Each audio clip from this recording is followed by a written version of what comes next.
Hello students, myself Puneet Vats. बेटा 8th class का जो चैप्टर हम पढ़ रहे थे, स्टडी कर रहे थे, कोल एंड पेट्रोलियम। ठीक है, कोल तक हम पढ़ चुके थे। आज हम पढ़ते हैं पेट्रोलियम के बारे में। पेट्रोलियम है बेटा, वो दो वर्ड से मिलके बना है, पेट्रा प्लस ओलियम। पेट्रा का मीनिंग होता है रॉक्स, चट्टान एक तरीके से। ओलियम का मतलब होता है ऑयल, वो ऑयल जो हमें चट्टानों से मिला है। ठीक है, चट्टानों के पास से मिला है, वो क्या है? पेट्रोलियम। पेट्रोलियम को एक तरीके से हम क्रूड ऑयल भी बोलते हैं या फिर मिनरल ऑयल भी बोलते हैं। बात करें फॉर्मेशन की, जो पेट्रोलियम है वो कैसे फॉर्म हुआ है, कैसे बना है, क्या फॉर्मेशन होती है। मेनली ये केमिकल कंपाउंड है, कॉम्प्लेक्स केमिकल कंपाउंड है हाइड्रोकार्बन्स का, जिसमें हाइड्रोजन भी है। हाइड्रोकार्बन्स का कंपाउंड है जिसमें हाइड्रोजन भी है प्लस कार्बन भी है। ठीक है, इसको मिनरल ऑयल, क्रूड ऑयल भी बोल देते हैं। बात करें अगर इसकी फॉर्मेशन की, कैसे फॉर्म हुआ है, ये कैसे बना है, तो बड़ा लंबे समय तक, जैसे कि प्लांट और एनिमल्स लंबे समय तक मिट्टी के अंदर दबे रहे। ठीक है, उनके अंदर जो डीकम्पोजिशन की प्रोसेस थी वो चलती रही अंडर ए हाई प्रेशर। मान लो मिट्टी के अंदर दब गए, ठीक है, या पानी के अंदर, समुद्र के अंदर गिर गए। ठीक है, कैसे भी है, बाढ़ के साथ चले गए, ठीक है, नहरों के साथ बह के चले गए और वो नीचे धीरे धीरे सेटल डाउन हो गए। ठीक है, एनिमल्स का जो मटेरियल है, रॉ मटेरियल है एक तरीके से। ठीक है, या फिर प्लांट्स की बात करें, वो नीचे दब गए, ऊपर से मिट्टी गिर गई है, उसके ऊपर मड आ गई है। ठीक है, हैवी वेट की वजह से, या फिर यूँ कहें एक बहुत ज़्यादा अमाउंट में अर्थक्वेक की वजह से कहीं कहीं पर कई सालों पहले कुछ प्लांट एनिमल्स हैं वो नीचे की ओर दब गए। अब वहाँ पर मिट्टी का प्रेशर, ठीक है, अगर समुद्र के अंदर है तो वहाँ पर मड वगैरह का प्रेशर, उसके कारण से, हाई प्रेशर के कारण से, और वहाँ पर एनएरोबिक बैक्टीरिया होते हैं। एनएरोबिक बैक्टीरिया कौन से होते हैं बेटा? जो ऑक्सीजन की एब्सेंस में प्रोसेस करते हैं। ऑक्सीजन तो है नहीं वहाँ पे, इतनी नीचे कहाँ से जाएगी। एनएरोबिक बैक्टीरिया है, वो ऑक्सीजन की एब्सेंस में वहाँ पर परफॉर्म करते हैं। उन्होंने उसका डिकम्पोजिशन किया है, जो वहाँ पर डेड प्लांट्स और एनिमल्स के एक तरीके से पार्ट्स थे। ठीक है, dead and decaying plants, animal वहाँ पर थे, उनका डिकम्पोजिशन वहाँ पर एनएरोबिक बैक्टीरिया ने किया है कई हजार सालों तक। ठीक है, और एक तरीके से बोले मिलियंस ईयर तक। और वहाँ पर धीरे धीरे वो डिकम्पोजिशन की वजह से धीरे धीरे फॉसिल फ्यूल के रूप में वो प्लांट्स और एनिमल का जो एक तरीके से डिके है वो चेंज होता चला गया। ठीक है, अब बात करें यहाँ पर अक्रेंस की, कहाँ पर मिलते हैं, कहाँ पर मिलते हैं या कहाँ पर मिल सकते हैं, इसकी अगर हम बात करें तो आपने पढ़ा होगा, देखा होगा, जो ग्राउंड वाटर होता है वो कहाँ पर मिलता है? इम्परवियस रॉक्स होती हैं, जहाँ से पानी नीचे नहीं जाएगा, ना ही ऊपर आएगा। ठीक है, मिट्टी हुई, मिट्टी से जाएंगे नीचे, छोटे छोटे टुकड़े मिल सकते हैं, पत्थरों के टुकड़े मिलेंगे मिट्टी से नीचे जाएंगे तो। ठीक है, कुछ फीट नीचे जाएंगे तो, मान लो 100 फीट नीचे चले गए, पहाड़ी के टुकड़े, रॉक्स के टुकड़े आ गए, चट्टानों के टुकड़े आ गए। ठीक है, उनके नीचे इम्परवियस रॉक्स होती हैं, जैसे कि यहाँ पर अर्थ का है, यहाँ पर माने ऊपर अर्थ क्रस्ट रह गई। ठीक है, यहाँ पर अर्थ क्रस्ट के पार्ट में ही यहाँ पर इम्परवियस रॉक्स है। इम्परवियस रॉक्स मतलब ना तो नीचे जाने देगी ये जो पे यहाँ पर लिक्विड मटेरियल है, और ना ही यहाँ पर इम्परवियस रॉक्स की वजह से ऊपर जा पाएगा।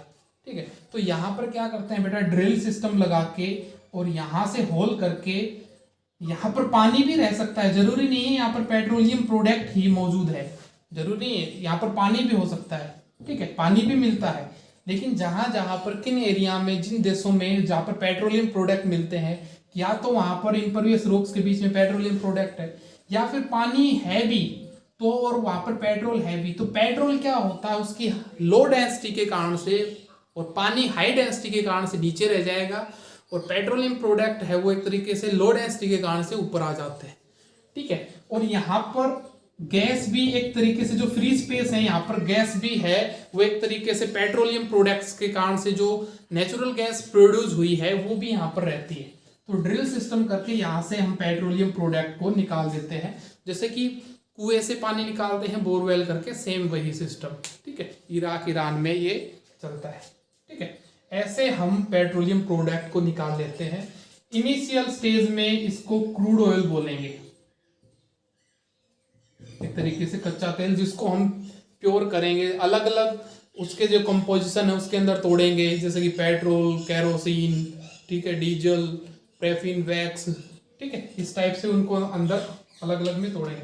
यहाँ पर जैसे ही हम डिगिंग करते हैं तो सबसे पहले अगर यहाँ पर गैस बनी हुई है पेट्रोलियम प्रोडक्ट के कारण से, नेचुरल गैस है यहाँ पर, तो सबसे पहले वो गैस इजेक्ट होती है, यहाँ से गैस निकलती है और उस गैस को हम स्टोर भी कर सकते हैं नेचुरल गैस के रूप में।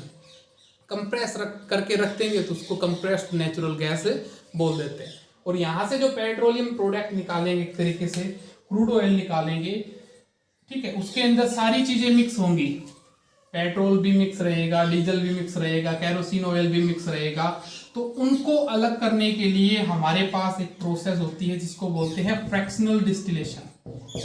फ्रैक्शनल डिस्टिलेशन, फ्रैक्शनल डिस्टिलेशन को मैं एक बार आपको बता देता हूं आपको रफली।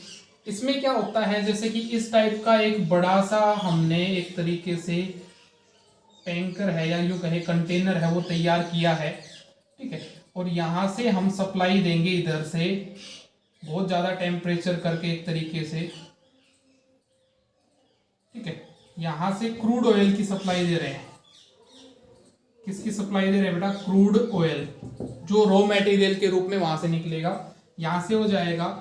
और यहाँ पर हमने क्या लगा रखा है, भट्टी लगा रखी है, बहुत ज्यादा हीट प्रोवाइड करवा रहे हैं हम इसको, फर्नेस लगा रखी है यहाँ पे।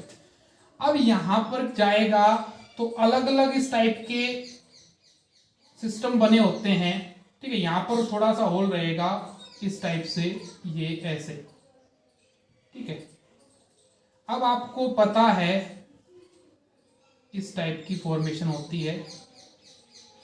बुक से, मैं आपकी बुक में शायद पिक्चर नहीं दे रखी है, मैं अदर बुक से भी अटैच कर दूंगा।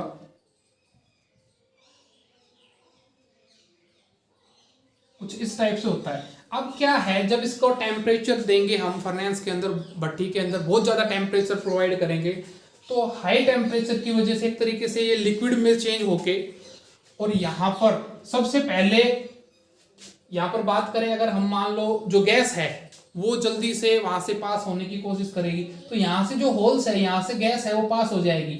और यहां पर टेम्परेचर ऊपर की तरफ क्या भी कर रखे हैं हमने, कम कर रखे हैं, ठीक है। तो यहां पर मान लो स्टार्टिंग में जो बिटुमिन है रोड सरफेसिंग के काम आएगा, वो यहीं पर रुक जाएगा। वो क्या करेगा, हीट यहां पर पहुंचेगा, जब जल्दी ठंडा हो जाएगा यहीं पर रुक जाएगा। लुब्रिकेटिंग ऑयल है, वो यहां पर इस स्टेज में ठंडा हो जाएगा, यहां से उसका कलेक्शन है वो हम कर लेंगे, ठीक है, यहां पर गिरेगा, और जो ऊपर गैस की फॉर्म में है अभी वो ऊपर जाता जाएगा। कैरोसिन है, कैरोसिन मान लो यहां पर ठंडा हो जाएगा, ठीक है, तो वो यहां से हम उसको स्टोर कर लेंगे, निकाल लेंगे, यहां से ट्रे लाइक स्ट्रक्चर दिखते हैं हमें, ठीक है, वहां से उसको अलग कर लेंगे। डीजल यहाँ ठंडा हो जाएगा, डीजल यहाँ से अलग कर लेंगे, पेट्रोल यहाँ से, सीएनजी है वो लास्ट में पहुंचेगी, तो सीएनजी को एक पाइप के थ्रू है वहां पर कलेक्ट कर लेंगे, नेचुरल गैस है उसको वहां पर कलेक्ट कर लेंगे, ठीक है। मैं एक पिक्चर है वो वीडियो के साथ अटैच कर दूंगा, ठीक है, वहां से आप आसानी से समझ पाओगे डायग्राम के थ्रू। अब जो इसके अलग अलग कंपोनेंट हैं, जो अलग अलग कंपोनेंट की अगर हम बात करते हैं, क्या क्या मिला है हमें, पेट्रोल मिलेगा, एक तो नेचुरल गैस मिलेगी, पेट्रोल मिलेगा, डीजल मिलेगा, कैरोसिन ऑयल मिलेगा, ठीक है, और पैराफिन वैक्स है, या इसको लुब्रिकेटिंग ऑयल भी लिख सकते हैं यहाँ पर, और बिटुमिन मिलेगा,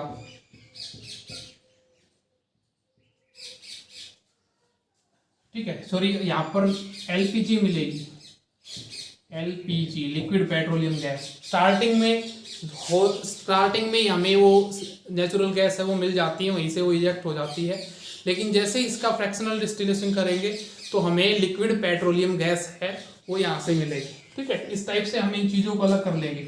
अब इनके यूज़ की बात करें, जैसे कि बिट्यूमीन की बात करें, बिट्यूमीन एक तरह से कार्बन कंपाउंड है। ये किस में यूज होगा? रोड सरफेसिंग के लिए इसका यूज करते हैं। पैराफिन वैक्स है या लुब्रिकेटिंग ऑयल है, ठीक है, इसका यूज करते हैं जैसे कैंडल वगैरह बनाने के लिए। कैरोसिन है, इसको एक तरह से जो अपने पास लैंटर्न आते थी पहले, लालटेन जिसको बोलते थे, ठीक है, उनको एक तरीके से ग्लो करने के लिए यूज करते थे।